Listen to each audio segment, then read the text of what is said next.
Welcome in. Boy, this might be the most favorite show I've done yet because I've got some pressing questions for JJ. We got some training camp hype sleepers to talk about. We're going to possibly see ADP rising, but we also have just a ton of news that dropped. And JJ, I'm just going to warn you, he might be just a little stressed based on his rice exposure. So we'll talk about that and more. It's going to be a fun episode. It's going to be a more of a vibes based than a down and nerdy episode. But hey, we're gonna have some fun. Interact with us, please. It's the Late Round Fantasy Football Show, sponsored by DraftKings.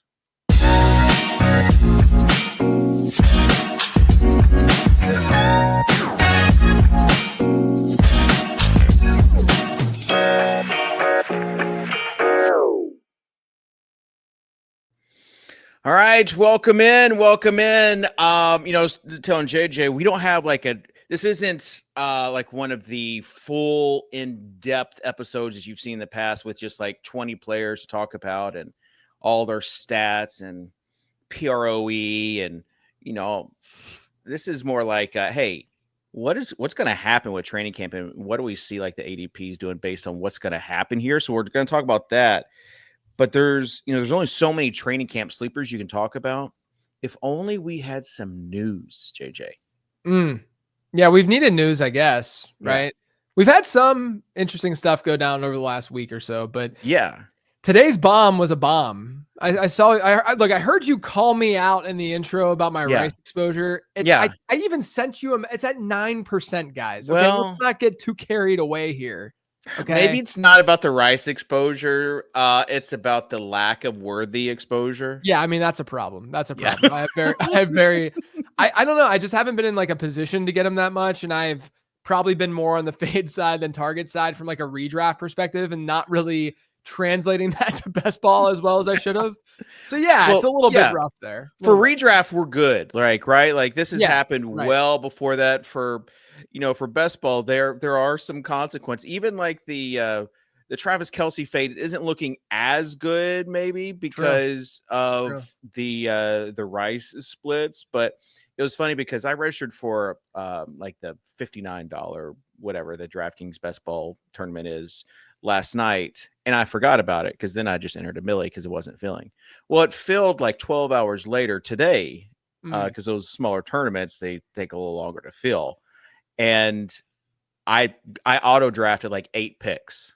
Was it bad? However, the news broke. So it's like this team is the least correlated of any of the teams I've drafted so far. The news broke, and I drafted Jalen Royals in the 18th round. You know why? Why? You know why that probably happened? Why? My rankings, did you import my rankings on DK? No, I'm saying I manually picked Royals. Oh, because my rankings have liked Royals more than ADP. So I actually have because he goes undrafted in a lot of leagues. I actually have like 5% of them. So basically that one pick made up. Like I felt so good after I made that pick, despite having everything else auto picked and having a pretty bad team. Speaking of, we want to thank our sponsor, DraftKings. They've got the draft one, get one going on. They've got a whole bunch of promotions this week for best ball week. I think today you draft a millie team also if you opt in, and you get a $3 ticket to the other big tournament that they have. We had Becoming a Best Ball Bro this week. You had a special guest on, JJ. People were probably my least favorite guest of the series that I had on earlier this week.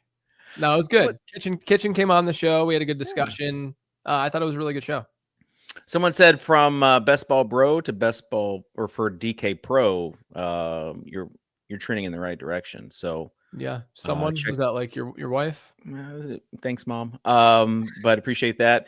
And then I updated the little box right here. 16 days since the draft guide has been released. Reviews still coming in for that. We appreciate all the reviews, especially the people that have like got this before, and they're really positive about it. It's not just like, hey, same old. Yeah. Like there's glowing reviews out of that. And then I put 0 days since the last big incident because that was today. Yeah, so there's always one. That's right. 49 days until the season starts. But speaking of, and by the way, go get that draft guide at lateround.com. But speaking of big news, let's just get into it, JJ. Yeah. And before we do, just a reminder, like, subscribe, comment. We're almost to 7K subs. This is an interactive show. So during the show, after the show, please interact with us. I have thoughts. By the way, I went on the Ross Tucker show earlier this week with Ross Tucker and Daigle. And of course, the snippet from the show that they took and put on social media this morning was that the most overvalued player in fantasy football is Travis Kelce. Oh no. Yeah. That's what I was thinking. Yeah. I still think he's undervalued. Okay, let's just talk about Rashee Rice because we all know that's what the first news item is. Okay. Well, people might not know. They might just be tuning in, or they might be tuning in later and be like, "What?" Okay. Well, then do you want to give the rundown on what happened, or do you want me to? Rice cooked. Basically, he's getting 5 years probation, 30 days in jail. We're unsure of when the jail time is going to be, but now that sentence has been handed out, now that gives the league the ability to suspend him. Is it a minimum of 6 games or is it up to 6 games? I don't know how many. I'm sorry. I'm reading. There was a report by Schefter live while we're doing this about Jordan Addison. So there's another bomb. Okay. I've already got it on the news list. We'll just copy and paste right here. And yeah, there we go. So, okay, we'll get to the Jordan Addison in a second. We'll talk about this Rashee Rice thing. So it sounds like he has to do 30 days of jail time periodically over the next 5 years. Okay. Which is a thing that, I mean, I've never been to jail, so I don't really know how all that works. But really? Yeah, shocking. Never been arrested, but, so he can serve jail time whenever throughout the 5 years. So that's not really the concern. The concern is obviously the suspension from a fantasy perspective. And it sounds like, based on what some beats are saying out of Kansas City and what some lawyers are projecting, not that the lawyers got this right to begin with Rashee Rice, but it sounds like it's like a 2 to 6 game type thing for Rashee Rice. And I'm going to try to probably approach this on the higher end when I'm ranking and when I'm thinking about this. But with that being said, here's the conspiracy I have. Okay. First off, the people that are in my mentions that are like, because I didn't even like tweet about, like, I just said like, good thing this didn't happen a month from now. But then there's people victory lapping in my mentions saying like, why wouldn't they have suspended Rashee Rice this year? Look at all the others. The court date was happening at the end of after the season ended, and the NFL doesn't hand out suspensions until after things are settled in the court of law, right? So that happened throughout, like someone used Alvin Kamara as an example. It happened after the Kamara thing was settled. So with Rashee Rice, I was not expecting him to get suspended. What happened was he took a plea deal, and so everything got pushed forward.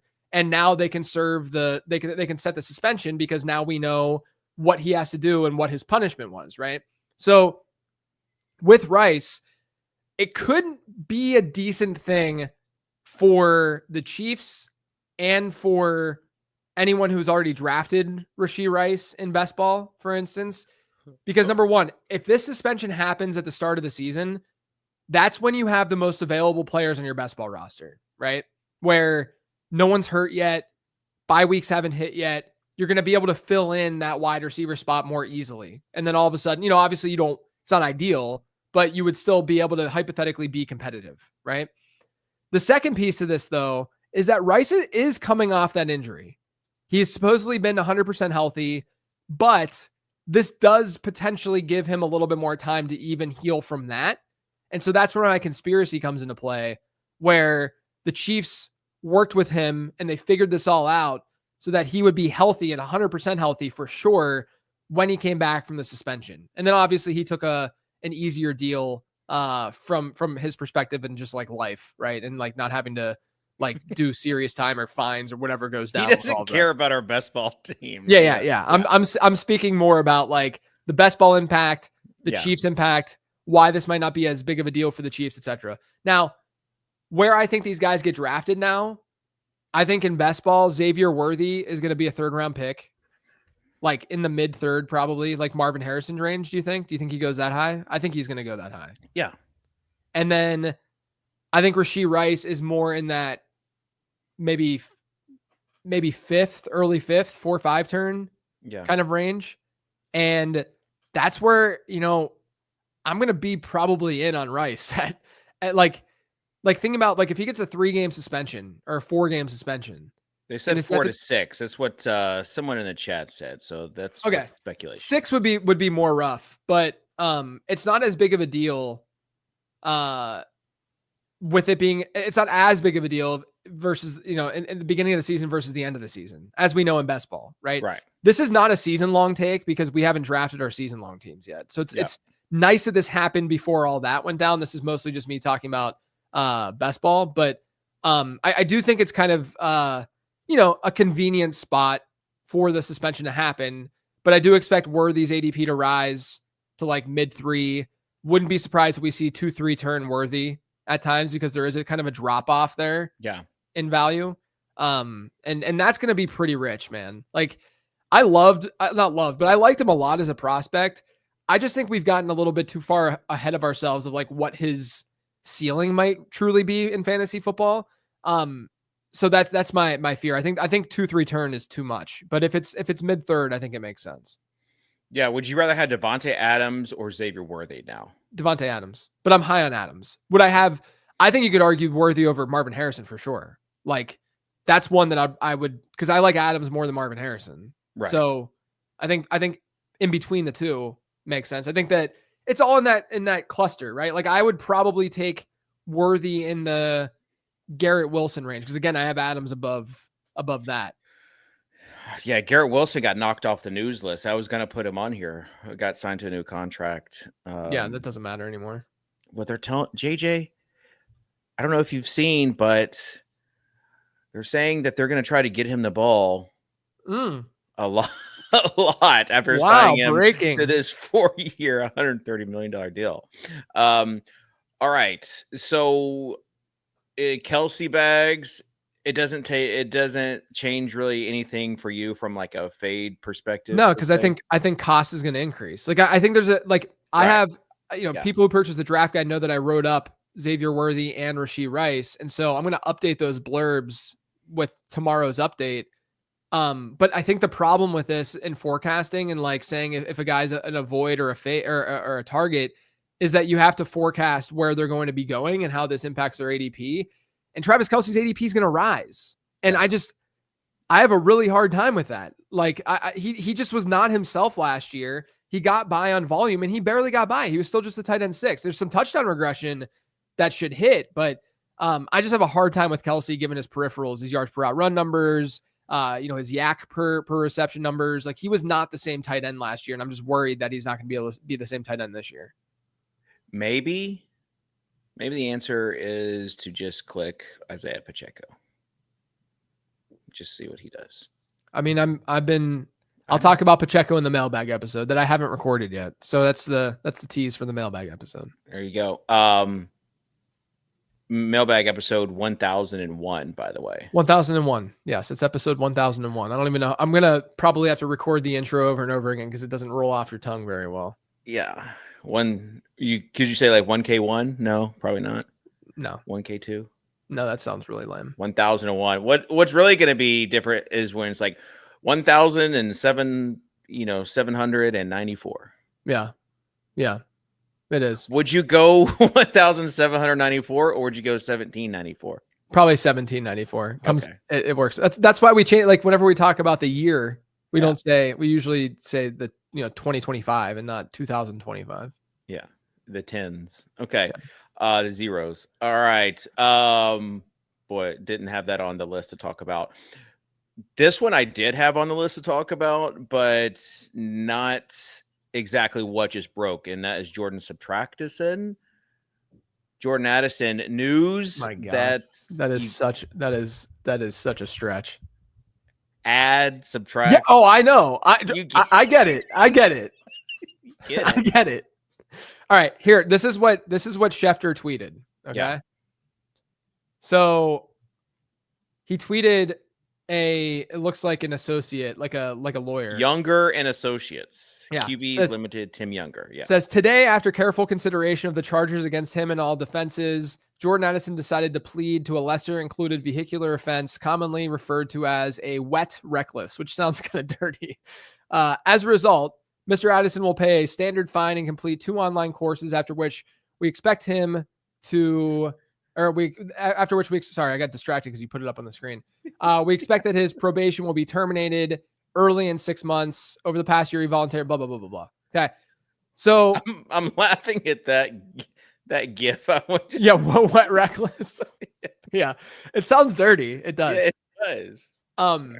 So yeah, I mean, he's going to get suspended. And this is what I talked about on the live streams I've been doing with the best ball drafts, that I haven't been drafting Addison because this suspension's coming. So he's going to probably fall about a round, I would imagine, in ADP. Because it sounds like if it's a lesser charge, maybe 1 to 2 games. I don't know how many games it usually, maybe 2 to 3. And then maybe Rice gets 4 to 6. But I think Addison probably falls 1 to 2 rounds in ADP. I mean, the theme of, I'll let you put the reaction on there. Go ahead. But the theme for this news is players are going to miss time. How does that affect how we're drafting them? I mean, that's really what it comes down to. You've got Rice, Addison, possibly Najee Harris. So these guys are going to miss the Brown situation. So how do we bake that into the rankings that we do? And it's probably, like you said, it's probably different for best ball and for redraft, because redraft, if you draft these guys in the top 8 or 9, they're taking up a starting spot that you typically wouldn't.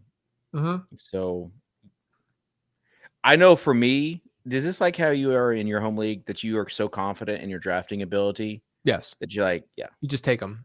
Yeah. Yeah, and you just slot them on your bench. But yeah, I mean, I'm going to make the playoffs with whoever, and this guy's just going to come out there. Yeah. Yeah, I think that it depends on your league if you go after them or not.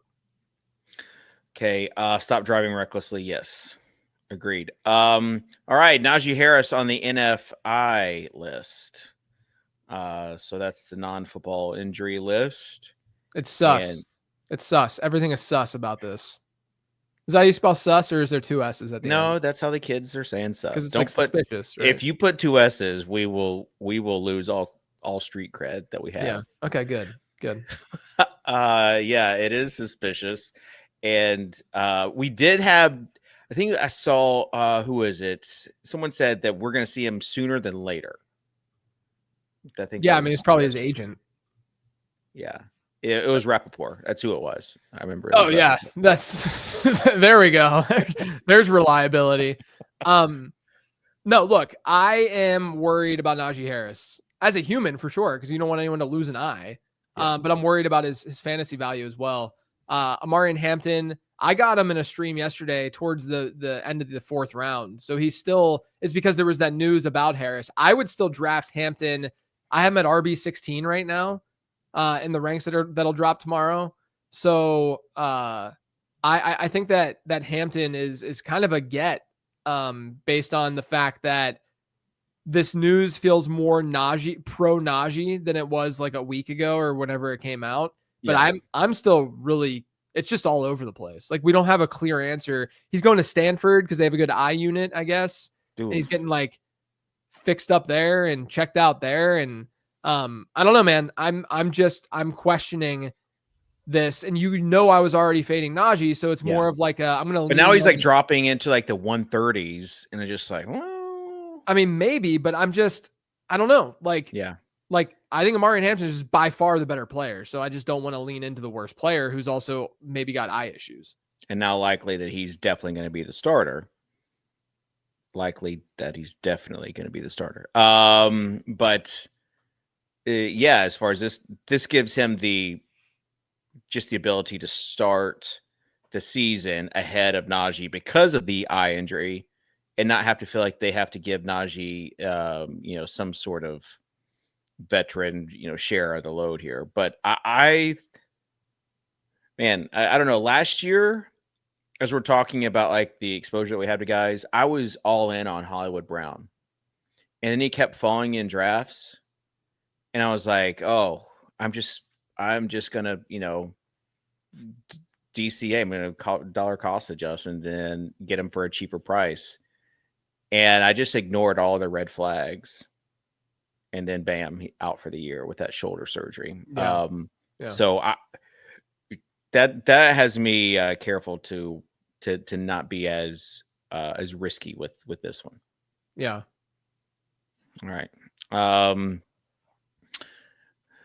Juwan deal. That was Juwan Jennings, who is basically signed a deal last year. Then he performed on the field, and now he's like, I want another deal. I want a better deal. I think that people are, because I've seen so many people relate this to like other San Francisco wide receivers in recent memory, trying to get a deal and holding out, like Ayuk, for instance. Yeah. It's way different than that in my eyes, because Juwan Jennings' demands are likely not even close to what Brandon Ayuk was demanding, right? Like he should be asking for more money because he performed really well last year, and he's going to be relied upon heavily this year. And he's a key cog in that offense, not just as a receiver, but as a blocker. Like he's their physical specimen that can really help in that department. And so I think a deal gets done still. I'm still buying the dip. Like I think that he's still someone that you should go after. They need the 70s now. They need him. Like his previous season peripherals were fantastic. They need him. I mean, that's where I'm at with it. I think that there's a difference in cost here that's easier to swallow as a 49ers. And then from the 49ers perspective, they should eventually get to that point because they're going to need Juwan Jennings. Yeah.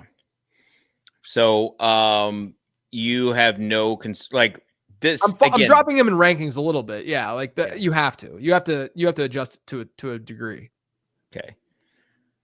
I don't know. I feel like he's going to play. Me too. But here's the thing. If I'm 6 wide receiver spots ahead of the market with Juwan Jennings and I fall at the same rate as the market does, then I'm still 6 spots ahead. Yeah. Got it. Roger that. Okay. The Browns.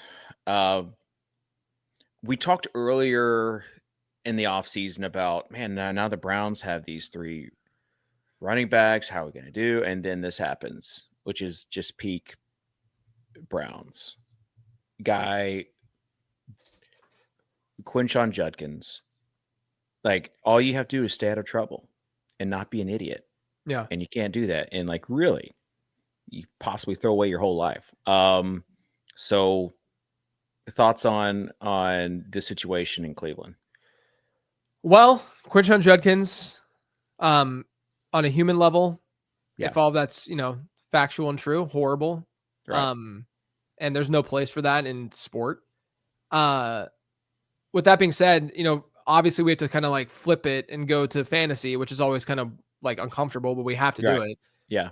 Dylan Sampson was someone that I couldn't really envision how he would be a high volume back in this offense because his receiving profile in my eyes was questionable. And Cleveland's going to be a team that is likely going to be in these negative game scripts. So I was more than overweight on Jerome Ford, thinking that he would likely be sort of that solid veteran back in those negative game script environments, right? And so he could get some cheap catches, all that kind of stuff.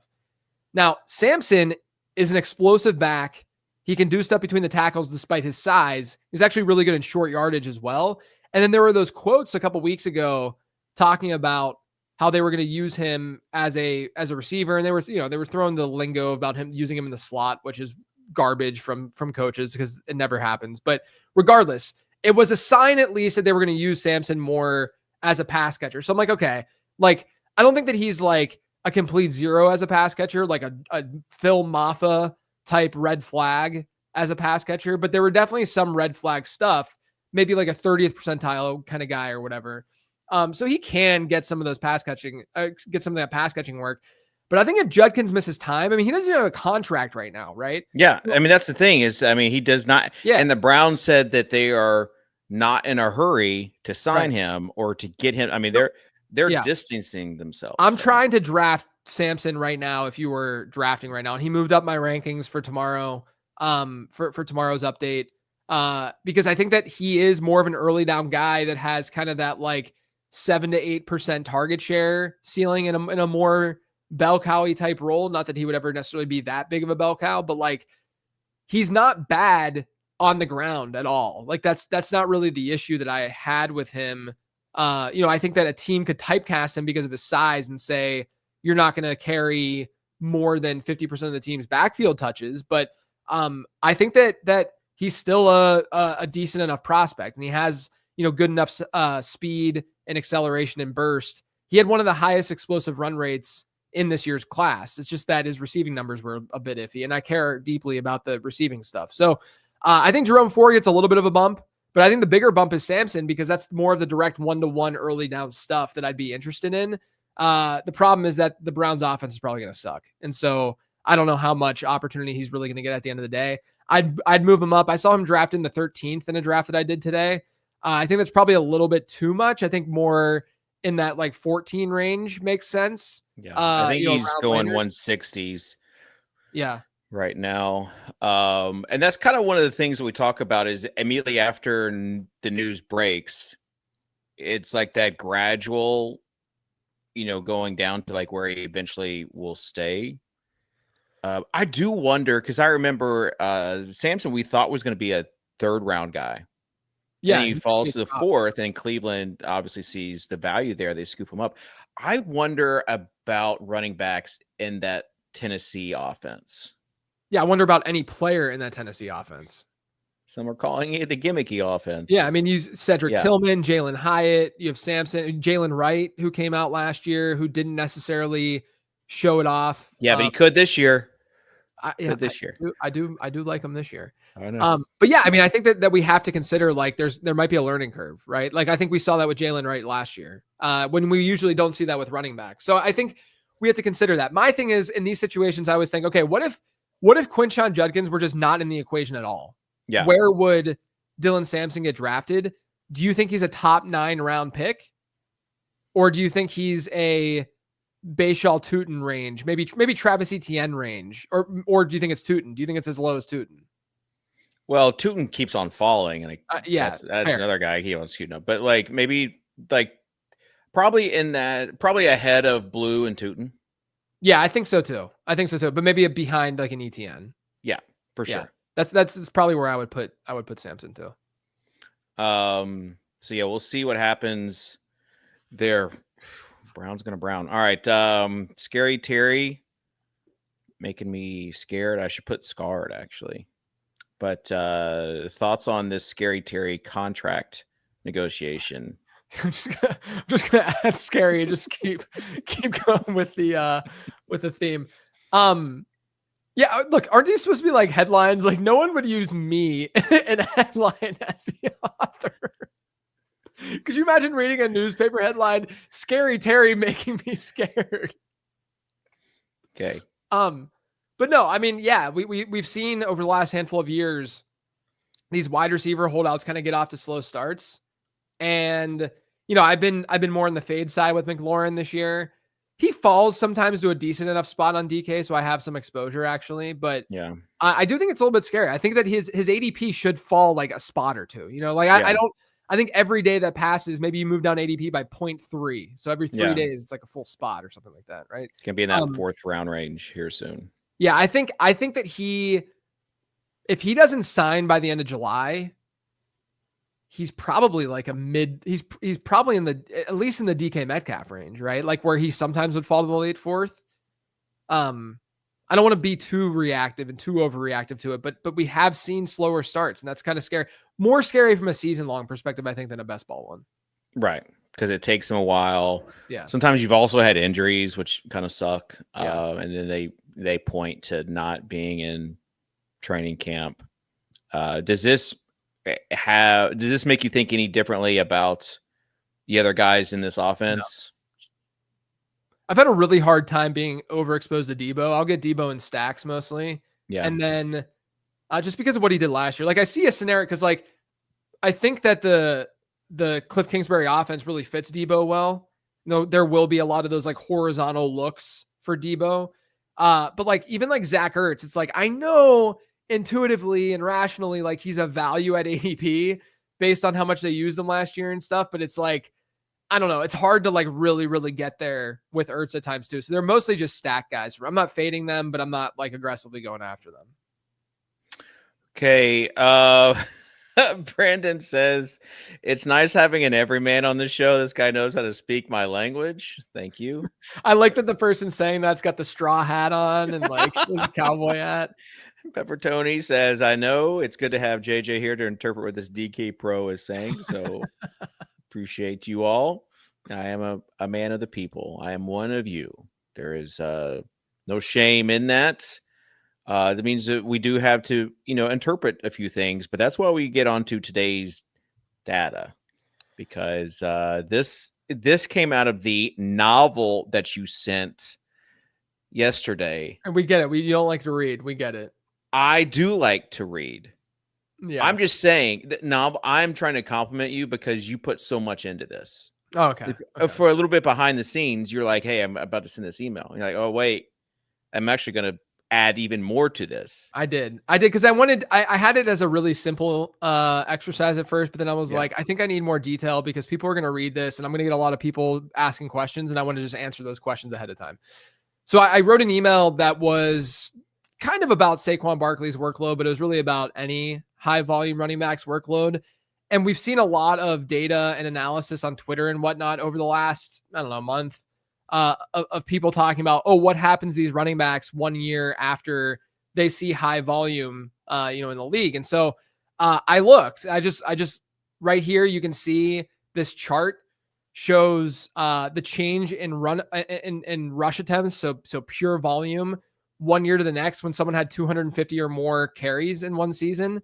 And we generally always see, not always, but the majority of the time we see these running backs see less volume year over year. You can see the bins down below. When a player has 250 to 274 rush attempts, 47 of them have done that since 2011.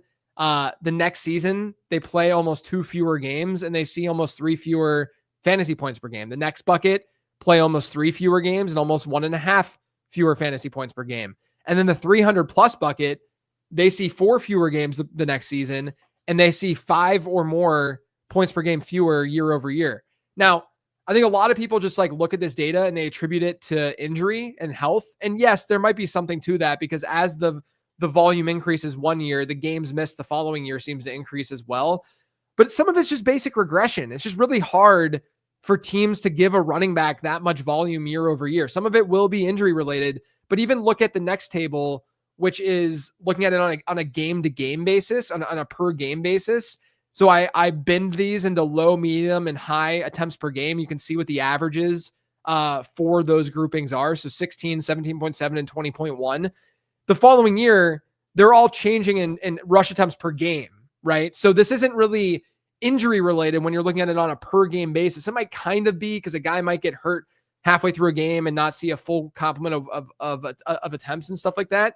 But generally speaking, we do see a dip in attempts per game on a per game basis, which is kind of agnostic to how many games they're playing. This is for players who played 8 or more games. So the bottom line here is I don't expect Saquon Barkley or even like a Kyron Williams to see as many rush attempts as they did last year. But with that being said, I don't think it's only because of injury. I think that's part of it. But I think another part of it is just general regression, circumstances changing. The Eagles have a much tougher schedule. The Rams have more competition with Jarquez Hunter. Like there's all these other reasons. And when we look in hindsight, we're often just looking at these data points without giving it that nuance and that context, right? Yeah. And so we're not thinking about in 2020 a running back who had 280 carries 1 year and then saw a dip the following year. We're just like, oh, he must have gotten hurt or he must have. No, but what if there was competition added, or what if they had an easier schedule or a coaching change or something like that? Just know that high volume one season is hard to repeat the following season, regardless of the reason why. That's really what this comes down to. Yeah. And you can see, some of these guys you can see on both sides of it, like Arian Foster, Derrick Henry, Dalvin Cook, Le'Veon Bell is at the very, very bottom right here. That's probably that was the year that he just didn't play. Yeah. So because he had 300 and some carries, and you can see the following year he had less than three. He had 300 attempt difference the next season. Yeah. But like you said, this big area right here in the middle, it's more likely than not that they don't repeat this. And man, it's also that cost too of second overall pick. I've talked about it. It's just really tough for me outside of the Scott Fish Bowl. Yeah. To draft Saquon Barkley this year. So just give me a guy like JJ. I think people also, like, when they think about regression, they assume regression means avoid. It doesn't mean avoid. It just means be aware that volume can change. Be aware that things will shift. All right, let's get on to the training camp sleepers.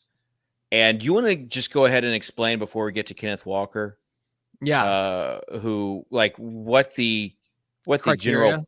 what the criteria is for this. Vibes. Yeah. This is the most vibes based you guys will hear me for sure. This is vibes, because I'm trying to predict. This also is based on all the research you've done, the rankings you've done, and the historical perspective that you have. This is not your first training camp. I think it's a subconscious perspective, though, because it's not like I looked back at previous seasons to see which guys rose in ADP, because there's not really that data available, and it would be a really nuanced and hard thing to do for something that's not that important necessarily, and probably wouldn't give me any real clear-cut answer. But yeah, it's pretty vibes based. It's pretty, there's logic to it, but I'll go through my logic with each guy, but it's kind of just a fun episode to see which guys I am right and wrong about, as we go through the end of July and into August. All right, let's start with a guy that you are relatively higher on than the field, at least on DK, and with good reason, Kenneth Walker. Yeah, look, he had really good receiving numbers last year for the first time in his career. I think that without Ryan Grubb, they're going to dip a little bit. But if you look at this Clint Kubiak scheme, it fits Kenneth Walker in that one cut, build a zone scheme, one cut, get him on the outside on the perimeter, just let him go. That's what Kenneth Walker does so well, is that home run hitting ability. And usually, and this list is filled with them, but usually the guys who get steamed up in camp are typically going to be more of the athletic profile, because they're not necessarily going at, this isn't like a game speed thing. This is just like, oh man, this guy's a freak of nature. Do you see this? That kind of attitude towards it. And so I think that's another reason why Walker could rise. And then if he shows that he's healthy, that's another reason. Because right now I think his ADP is lower because people are worried about his health, and he hasn't stayed healthy, of course. But if he shows that he's healthy, then I think his ADP will rise at least a little bit. Yeah, I wonder if people are really kind of putting all those factors together, or if they're just looking at last season. Yeah, I think that it's probably true that there's more segmenting with Walker. They're like, oh, he's hurt, or like they're not necessarily like bringing it all together to realize, like, wow, there's top 10 upside with Kenneth Walker this season. Yeah, especially like the zone scheme, like the new code, just the philosophy. Yeah, that they might have there in Seattle. All right, next one, Travis Hunter. This one's pretty easy. Yeah, if he goes out, we're counting snaps. Yes. If he goes out and he just starts playing strictly wide receiver, he's a, I don't know, late 4th round pick. Like he's right after Tet or something, or like into the 5th, as opposed to being the 6th on DK. The Zap model liked him largely because of draft capital, but he was still obviously a good prospect. So really, if there's positive playing time reports at wide receiver, then he's going to see a nice rise in ADP. Yeah. I think it was Liam who said something about, oh, no, I thought I had the tweet. But it was to the essence of Christian McCaffrey. If he's got all this upside, if he stays healthy, if everything works out, he's going to. And then, like, with the guy like Travis Hunter's like, no, we're not really worried about upside. Yeah, it feels like the assumption with Travis Hunter seems to be he's going to play defense. And like, we need to ask the question of, like, what if he does play both ways full time? And what if he does play almost a full-time wide receiver position? Because if we assume that, he would be a 4th round pick probably. Right. No, for sure. Yeah. Well, you just look at where he is going right now in the 60s range, and just think of those guys last year, Right? The wide receivers last year, where they were going, the rookie wide receivers. Right. All right, let's get on to the next one. Steph Diggs, cover boy. Yeah, look, I don't think people realize like there's been only positive reports about his injury recovery, and I think that people might be tuning that out because of the off the field like boat issue thing that happened a couple months ago with the odd substance that was there with him. But the injury recovery reports are really favorable. The Patriots pass catchers could still be a problem overall. Like they don't have that much depth at wide receiver. So I think Diggs, if healthy, is automatically the top target on that team. The thing that does kind of worry me with Diggs, like if you look at last year, he had a really good yards per route run, like not like excellent, but a 1.84 while playing with Tank Dell and Nico Collins is pretty strong. And that was a lower A dot role because he's playing the slot a lot more. I don't know if he's going to play that kind of role in New England, and does he still have it as a perimeter receiver? I don't know. So hopefully New England is able to get creative with him and stuff, but I could easily see a scenario where Stephon Diggs is just good right away health-wise, and he just rises half around to around an ADP. Yeah, and if he stays off the PUP list, I mean, if he goes on the PUP list and misses those first 4 games at least, then you're going to see a different. Did you see Pepper Tony says drugs and women on boats is positive news for wide receivers, in my opinion. Yeah, I'm just saying, like, if he does start on the PUP list, his ADP's on dip. Like it feels like it's one or the other with him. Yeah, like it's going to go some direction. Tyler made the comment about how, if he recalls correctly, he was more effective on the outside from like a yards per route run and EPA perspective. That might be true. I don't remember looking at the splits, but the thing is that like I still want movement with Diggs, with any veteran that's like Diggs, right? Like it's harder when you're past that age, when you're past that like 38, like that age range to play on the outside. So I'd rather play it safe and like have that security blanket of the slot, but Demario Douglas is likely going to play there a lot. And that could be somewhat of a problem for Diggs. But I've been drafting Diggs. Like I have too. I almost asked you about him on, it might have been becoming a best ball, bro. I've been drafting him. Cause you can also stack him pretty easily with Drake May on yes. But that's also why we're talking about the opposite side of me not having as much Travion Henderson. There's just so many receivers in that range that I want to like spread out the exposure to. Yeah. So, all right. Gingy says Pop Douglas sucks. LOL. I mean, I'm not scared of Pop. I think he's a pretty replaceable slot guy. I'm just saying when you look at who they have at their disposal at pass catcher, that's likely to play. I mean, he's the slot guy. I don't think he's that bad either. I think he's fine. He's a wide receiver 2 right now. At least going to be in those top 3. You got Matt Collins, Kyle Williams, got the other guy. Well, I was going to say other than Kyle Williams, like Kyle Williams is that 4th guy going to get on the field. Yeah, I think Kyle Williams might not be like an early season guy. It might be more mid to late season. All right. I couldn't black out the picture here, but it's Ricky Pearsall. Yeah, this one's obvious too. I mean, look, you got Jawan Jennings in this hold in. No Deebo Samuel. Who else is there? Brandon Ayuk is injured. So it's going to be the Ricky Pearsall show. There's going to be positive reports because there's mostly positive reports out of players. So if he's getting more run, what do you think they're going to say about Ricky Pearsall, right? Like probably favorable things. With that being said, he finished strong last year. I'm still drafting him. Like I still have, because I like the 49ers offense a lot this year. But I wrote this in the year 2 guide. Again, I like to like use the models to ground myself a little bit. And I wrote this, I'll just read it. Age is something that we have to consider with Pearsall. He was drafted well after turning 23, making him an older prospect compared to most. In the year 2 model from 2011 to 2022, there were 13 guys who captured a score of 80 after being drafted at 23 years or older. There are some hits in that group, including Terry McLaurin, Cooper Kupp, and Michael Thomas. And that's great for Pearsall. The problem is those guys weren't categorized as a flex play, which is what Pearsall is. They were better than that. So the older prospects who ended up hitting later on in their career, like year 2 and so on, they were better than Pearsall after their rookie season. And then you look at the guys who were more in his tier. It's Chris Givens, Terrence Williams, John Brown, Sterling Shepard, Kenny Golladay, and Hunter Renfrow, right? So it's not as strong. But then you go back to like he got shot in the butt. Or no, he didn't get shot in the butt. That was Brian Robinson. He got shot actually, like he got shot. Ricky Pearsall.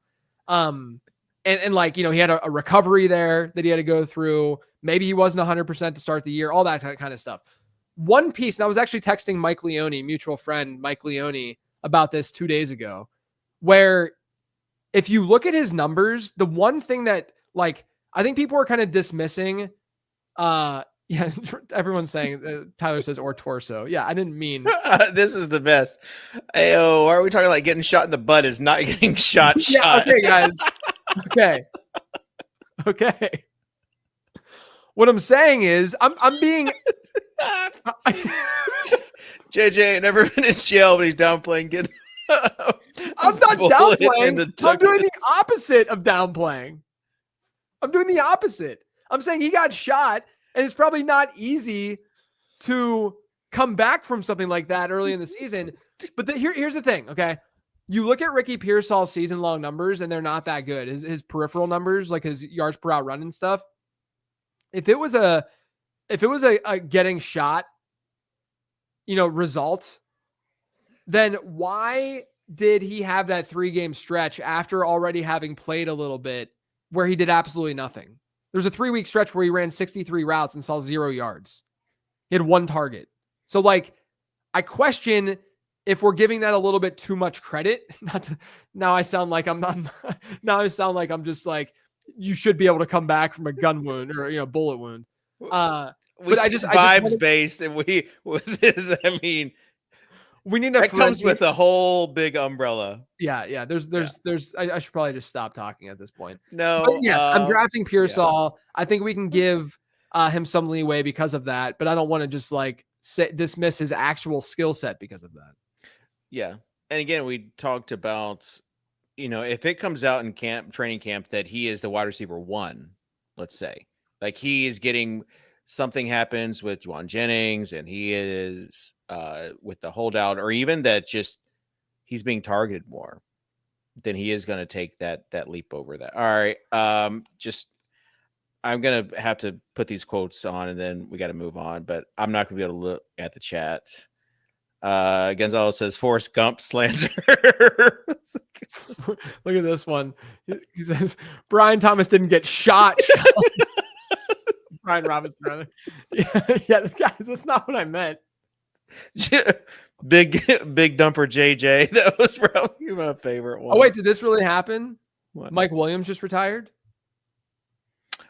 I did see that he was injured, which was like a shocker, but not even news to like make the the news list. But I saw he had like a small injury. Did he really retire? Keenan Allen is going to go to LA now. It's going to happen. Do I think it should? Do I think that it's a great fit? Not necessarily, but I think it could happen.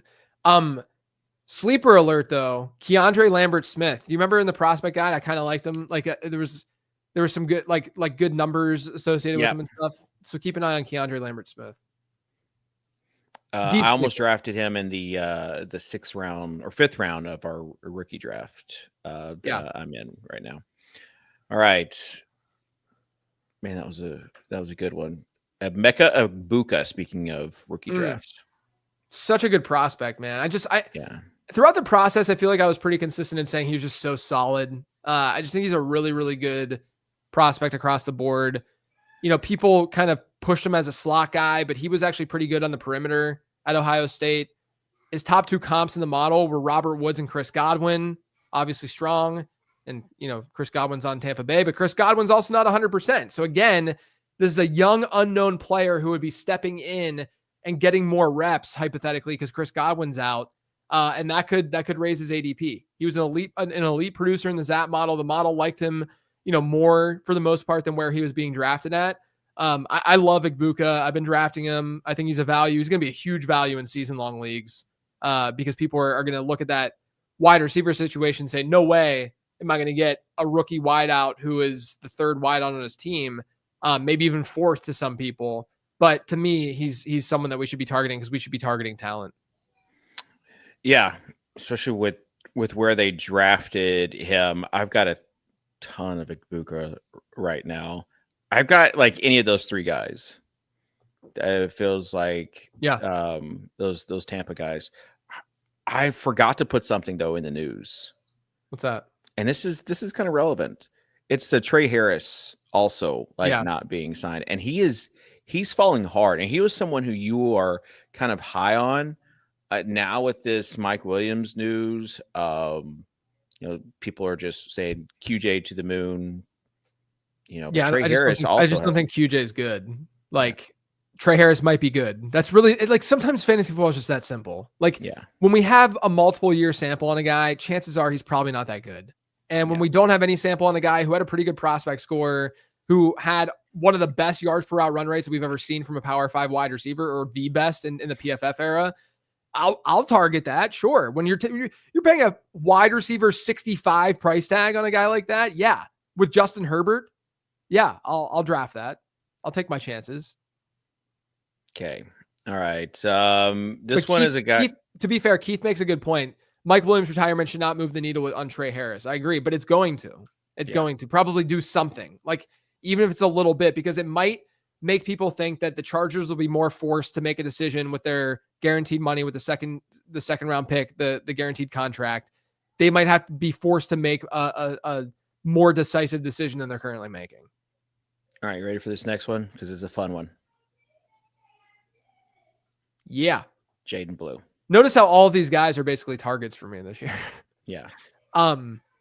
Look, I think this is the quintessential training camp hype player, where you remember like Amir Abdullah whenever he got hyped up. It's not quite like that or anything, but like you get an explosive rookie running back on a team where it lacks that. You have Javonte. I was going to say, it's not just that. It's almost like people are not big Javonte Williams fans either. And so they're looking for a reason to hype up someone in this offense. I know it's weird. I'm surprised that Jaden Blue hasn't gotten more hype than he has. It feels like a classic, like fantasy football community guy that we would hype, but like, I'm not saying that he's going to smash, but Javonte Williams, I think, is going to be their guy to at least start the year and see a lot of work.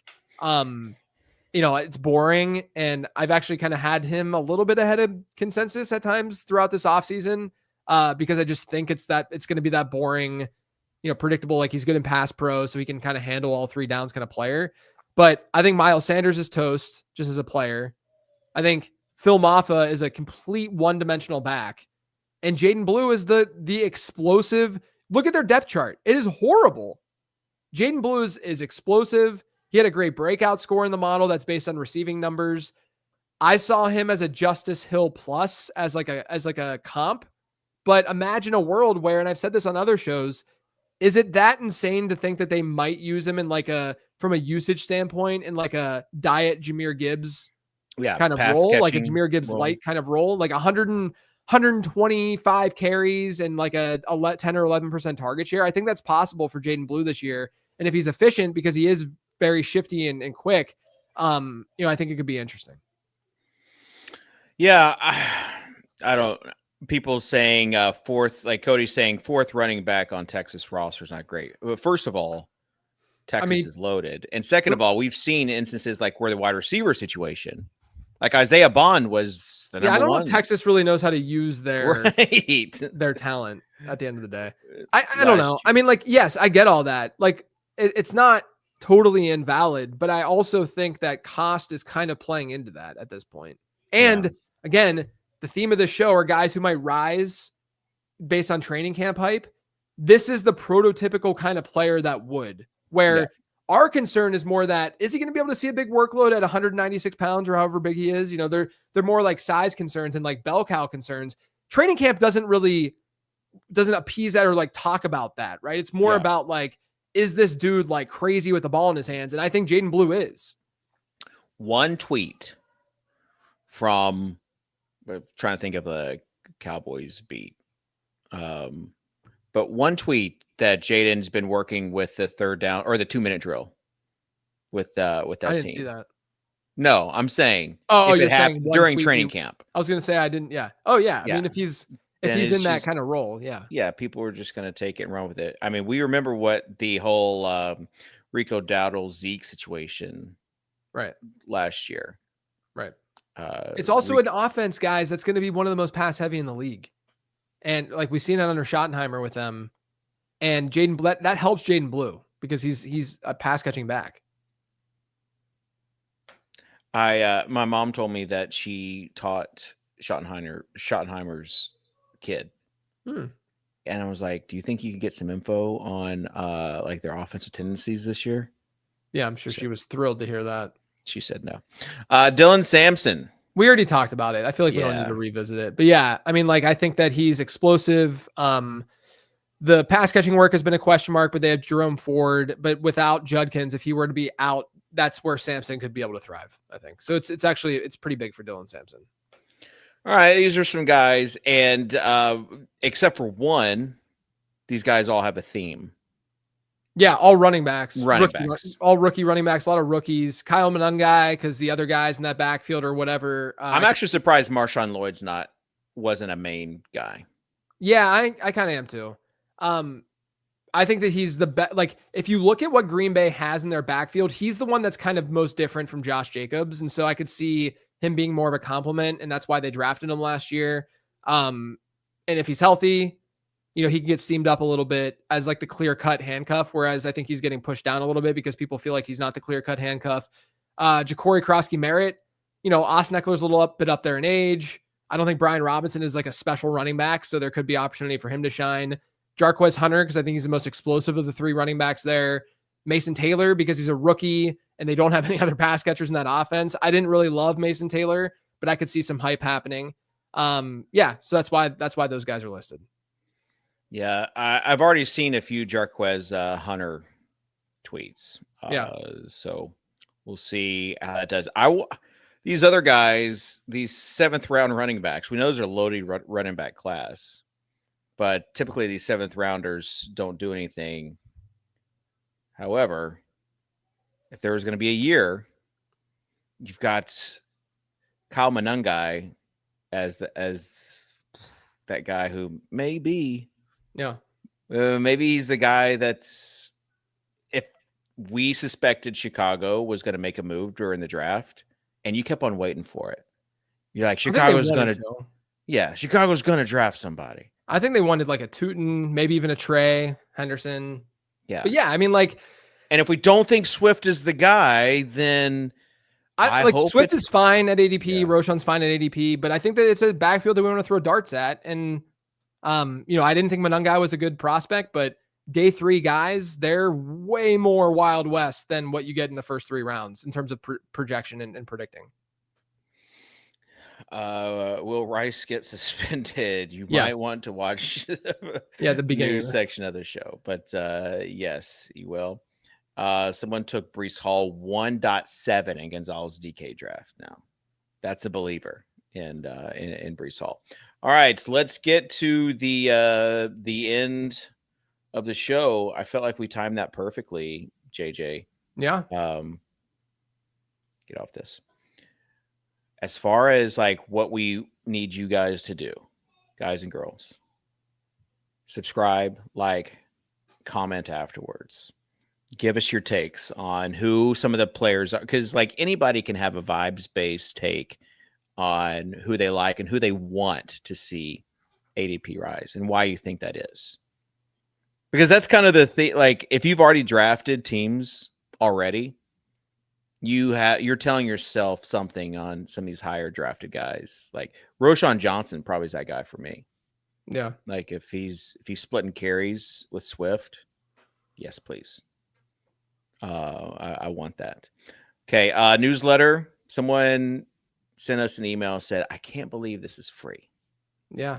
That was a fun one to get back. That was a nice one. And so if you haven't subscribed yet, go to lateround.com, subscribe for the newsletter. We got the draft guide out, got some, hopefully some exciting news for our Patreon subs. So go to lateround.com and sign up for the Patreon insiders tier if you can.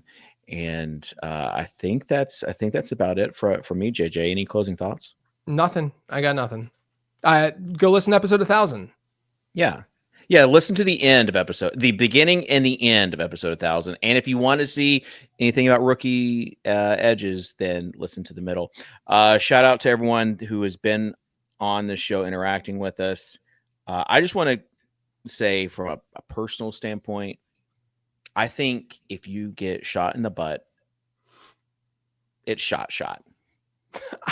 I would agree. Okay. It's shot. Watched too much Forrest Gump growing up, apparently. All right. Fun show. Appreciate you all. And also shout out to DraftKings for the draft one, get one. We'll see you next time here on the Late Round Fantasy Football Show, sponsored by DK. Thanks for tuning in.